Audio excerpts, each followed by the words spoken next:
our challenge has been that over the last year, especially with people being able to work from home, people realize that I don't have to live in an expensive area like downtown Toronto. If I don't have to walk to work in the morning or commute to work, and I can truly be located anywhere, then if I leave downtown Toronto and look at other places, I can get a better housing bargain.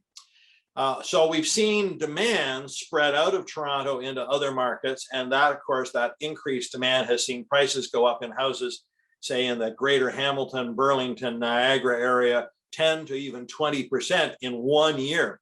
And that is not a sustainable increase. We can't keep seeing housing prices go up at that rate. Yes, if I own a home, I'm thrilled that my property has gone up in that value. But if you're trying to get in, you can't. So we've turned to government and said, please help us try to fix the problem. And the dilemma for the government is really easy.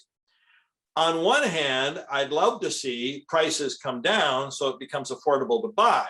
But if you own a home and your price goes down, that's scary, especially if you bought it in the last year. If a house price declined by 10%, you've probably lost all your equity in the house and you might just walk away.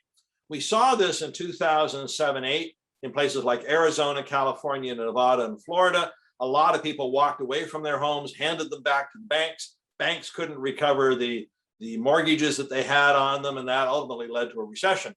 So nobody wants to trigger a recession. So it is the fine line. The ideal answer to your question is that we could go a year with no housing price increases. Likewise, no decreases, just to get a flat market. And people would be thrilled if the flat market went 1 year, 2 years, maybe even 3 years where housing prices didn't move. Now that's hard to do. And in fact, in the last 4 months of 2021, we've seen house prices decline ever so slightly, down about 3% from the height we saw in April and May. 3% is not enough to send a shockwave through the market. Again, it makes it a little more affordable for people looking to get in, but it's not so much of a decline that if you are in the market, you're suddenly panicking. And so that's what the government really wants to do, is to see a freeze. Now, during the election campaign, people have talked a really good talk, if you will, about housing affordability and let's build more. If we increase the supply, that's going to help. And that's true, it would. But I think what you're really going to see from whoever wins the federal election in September, you're going to see some targeted programs specifically at first-time buyers. Currently, the federal government has a program in which they become a co-owner of the house with you, that they contribute some of the equity to make it more affordable for you to get into the market. That works really well in a place like Hamilton or Caledonia or Beamsville, but not in downtown Toronto. The constraints on the program just don't allow you for Toronto. So I can see that a program like that being expanded. What I can also see is trying to target land speculators. Now, these would be perhaps foreign investors who've got cash, who've been looking at housing prices go up in Canada and saying, okay, I'll buy a condo. I'll never move in. I'm not going to rent it out. I'm just going to hold it for 12 months, let it go up 10% in value, and then sell it, and look at the money I'm going to make.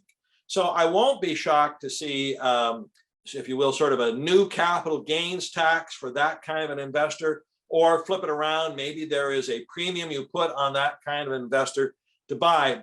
What I would tell you, BC tried some of this.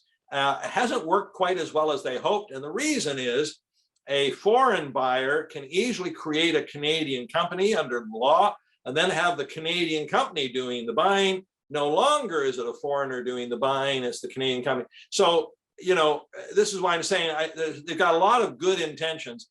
But our best case scenario is a flat market for 12, 18, 24 months. That will go a long way to restoring confidence into the market.